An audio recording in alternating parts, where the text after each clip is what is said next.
नमस्कार दोस्तों, कैसे हैं आप लोग। आज हम इस वीडियो में पार्ट 18 इमरजेंसी प्रोविजन आर्टिकल 357 पढ़ेंगे। Exercise of legislative powers under proclamation issue under article 356 हमने जो पढ़ लिया है उसका एक बेसिक्स आइडिया हमने ले लिया है। उसमें क्या था, प्रेसिडेंट रूल होता है और प्रेसिडेंट रूल में तब लेजिस्लेटिव पावर किस तरह से एक्सरसाइज किया जाता है, जो लेजिस्लेटिव पावर है उनको प्रेसिडेंट रूल में किस तरह से एक्सरसाइज किया जाता है और कौन करते हैं और कितना वैल्यू है उन लॉज पे जो वहां पे बनाए जाते हैं, उसके बारे में इसमें आर्टिकल में बताया गया है। तो देखो फटाफट, पहले क्लोज में क्या, whereby a proclamation issue under clause 1 the article 356 it has been declared that the powers of the legislature of the state shall be exercisable by the under of authority of parliament, it shall be competent। इसमें यह है कि president rule लगता है 356 article में हमने पढ़ा, तो स्टेट लेजिस्लेचर की जो पावर होती है वो पार्लियामेंट को ट्रांसफर की जाती हो जाती है, ठीक है, या पार्लियामेंट के अंडर कोई और अथॉरिटी है उसको ट्रांसफर किया जाता है स्टेट लेजिस्लेचर की पावर को, भाई वहां पे वो काम करें। तब पार्लियामेंट क्या क्या कर सकती है उसके बारे में हमें बताया गया। देखो, ए में for parliament of confer on the president of power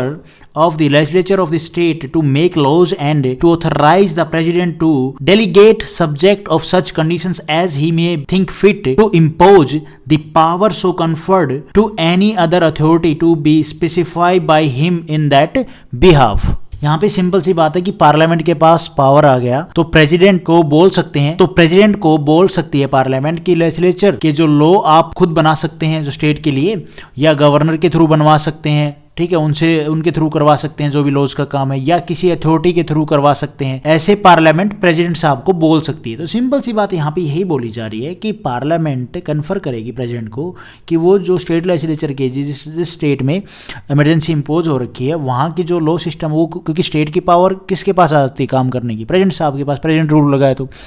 और इमरजेंसी लगने के बाद क्या, यूनियन भाई जो पावर में सेंटर में जो गवर्नमेंट बैठी उसके पास वो होल्ड करती है सारी पावर। फिर तो जो लॉ बनाने की पावर है पार्लियामेंट क्या है, प्रेसिडेंट साहब को बोल सकते हैं या तो आप खुद बनवाएं या गवर्नर से बनवाएं या किसी अथॉरिटी को अपॉइंट करें, वो बनाए वहाँ पे लॉज, ठीक है, अथॉरिटी के थ्रू करवा सकते हैं वो काम। तो ये पार्लियामेंट प्रेसिडेंट साहब को बोल सकती है, भाई वो किसी के बिहाफ भी करवाएं प्रेसिडेंट साहब किसी अथॉरिटी को, the authority to be specify by him in that behalf. तो ये बात है स्टेट, सिंपल सी बात आपको समझ में आ गई कि भाई स्टेट लेजिस्लेचर की जो पावर है वो चलेगी यूनियन के पास। अब यूनियन क्या करेगी, प्रेसिडेंट साहब को बोलती है, पार्लियामेंट बोलेगी कि भाई आप या तो खुद बनाएं स्टेट के लिए लो कोई भी जो जरूरी है, या फिर गवर्नर के थ्रू बनवाएं वो काम करवाएं, या फिर भाई आप किसी अथॉरिटी को अपने बिहाफ पे अपॉइंट करें उसके थ्रू वो लो बनवाएं। उसके बाद अभी फॉर पार्लियामेंट और फॉर द प्रेसिडेंट और other authority in whom such power to make laws in vested under sub clause a to make laws conferring power and imposition of duty upon the union or officer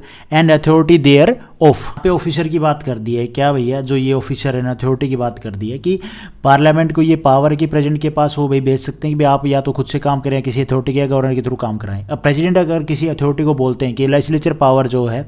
state के लिए भाई law बनाना है, तो आप ये law बना सकते हैं, भाई किसी अथॉरिटी को सौंप देंगे, ठीक है, और ये पावर आ जाते हैं उस अथॉरिटी के पास भी, वो उस अथॉरिटी में भाई कौन कौन से ऑफिसर करें जो फर्दर डेलीगेट है करने के लिए जो ऑफिसर हैं, ठीक है, चाहे वो सेंट्रल गवर्नमेंट के लें या कहीं और स्टेट गवर्नमेंट के लें, जैसे भी लें उनको उठा के वो वहां से वो काम करवा सकते हैं, वो लॉज बनवा सकते हैं। ये बात बोल रहा है इस बी में, सिंपल सी बात ये है। बाद C for the president to authorize when the house of the people is not in session expenditure from the consolidated fund of the state pending the sanction of such expenditure by parliament. सबसे पहले इसमें बात ये है कि अगर Lok Sabha session में है during president rule in any state, अगर सेशन में है तो लोकसभा ही कंसोलिडेटेड फंड ऑफ स्टेट से एक्सपेंडिचर निकालने का ऑर्डर दे सकती है। एक बात तो ये हो गई। अब यहाँ पे ये बोल रहे कि उसी स्टेट की लेजिस्लेचर में, उसी स्टेट के लेजिस्लेचर के जो भी लॉ स्टेट के लिए बने हैं उनको इम्प्लीमेंट करने में वहीं के एक्सपेंडिचर निकालने का राइट लोकसभा के पास होता है।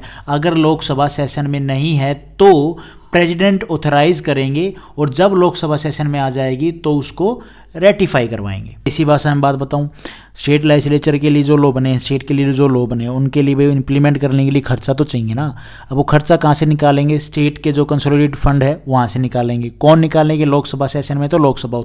ऑर्डर देगी। अगर लोकसभा ऑर्डर उसमें सेशन में नहीं है तो प्रेसिडेंट ऑर्डर देंगे, लेकिन उसको रेटिफाई करवाना पड़ेगा जब लोकसभा सेशन में आ जाएगी। सिंपल सी बात ये बोल रहा है। उसके बाद है 2 है ये, आई थिंक सेकंड क्लोज है ये, any law made in exercise of the power of the legislature of state by parliament or the president or other authority referred to in subclause A of clause 1 which parliament or the president or such other authority would not but for the issue of a proclamation under article 356 have been competent to make shall after the proclamation has ceased to operate continue in force until altered or repealed or amended by a competent legislature or other authority। देखो भैया इसमें ये बोल रहे हैं कि present rule लग गया आर्टिकल 356 से, ठीक है। वहाँ पे स्टेट के लिए स्टेट से रिलेटेड कोई लॉ बनाए गए उस टाइम पे प्रेजेंट रूल के टाइम पे, ठीक है, उनकी बात कर रहा तो वो वैलिड हो जाएंगे। उसी तरह से अगर स्टेट लेजिस्लेचर खुद बनाएगी, भाई प्रेजेंट रूल के टाइम पे लॉ बनाया गया, ठीक है, जैसे प्रेजेंट रूल ख़त्म हो गया, अभी इस टाइम पे मान लो पहले लॉ बनाया प्रेजेंट रूल के टाइम पे और एक डेट आई वहाँ पे प्रेजेंट रूल हटा दिया स्टेट से, ख़त्म हो गया, और न्यू लेजिस्लेचर जब आएगी उस टाइम इस प्रेजेंट रूल के टाइम पे जो भी लॉ बने हैं वो सब खत्म हो जाएंगे। ऐसा नहीं है कि भाई न्यू स्टेट लेजिस्लेचर आएगी वो आके इन जो लॉज बनाए गए थे इनको हटा के साइड में कर देगी, ऐसा नहीं है। उन लॉज का भी उतना ही वैल्यू है जो नॉर्मल लेजिस्लेचर अगर बनाएगी तो नॉर्मल लेजिस्लेचर बाद में क्या कर सकती है, उनको चेंज कर सकती है, रिपील कर सकती है, अमेंड कर सकती है, कुछ भी कर सकती है, लेकिन लॉज आगे भी कंटिन्यू होगा, ये बात बोल रहे हैं यहाँ पे। अब मेरे को यहाँ पे एक चीज़ थोड़ी सी मेरे को भी कन्फ्यूजन है, भाई वो कुछ भी कर सकती है, जब अगर हम बात बोल रहे हैं तो कुछ भी कर सकती है तो मतलब उनको हटा सकती है। अगर वो बात बोल रहे हैं तो फिर यहाँ पे ये क्यों बोली जा रही है कि उसको continue in force until Altered and repeal, मतलब यहाँ पे इन चीज़ों तक जब तक वो रिपील ना करे, अमेंड ना करे by the competent legislature and other authority, तब तक वो कंटिन्यू रहेंगे, ये बात बोली जा रही है यहाँ पे, ठीक है। सिंपल सी बात आपको समझ में आई होगी ना, जब तक वो कुछ भाई उनको ख़त्म करने का या उनको कंटिन्यू कर ये भाई उनको अल्टर ना करे, रिपील ना करे, अमेंड ना करे, तब तक वो क्या है कंटिन्यू रहेंगे इन फोर्स, ठीक है। तो यही था article 357। Thank you for watching this video. Video आपको ठीक लगी तो लाइक करना, चैनल पे नए हो तो गाइज सब्सक्राइब करना।